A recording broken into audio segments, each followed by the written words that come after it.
BPSC TRE 4.0 में 46,000 plus vacancy तो आनी ही चाहिए, लेकिन कुछ ऐसा डेटा है आप देखेंगे तो चौंक जाएंगे।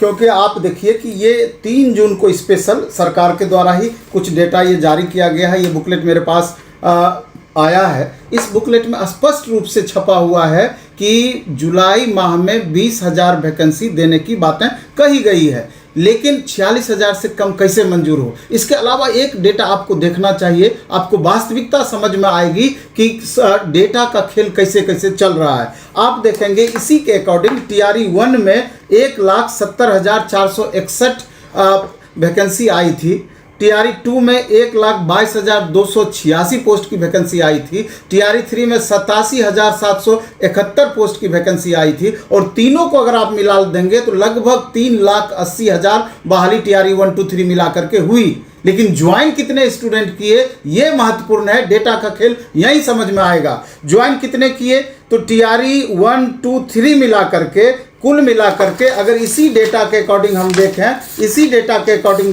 तो 2,27,195 ही ज्वाइन किए।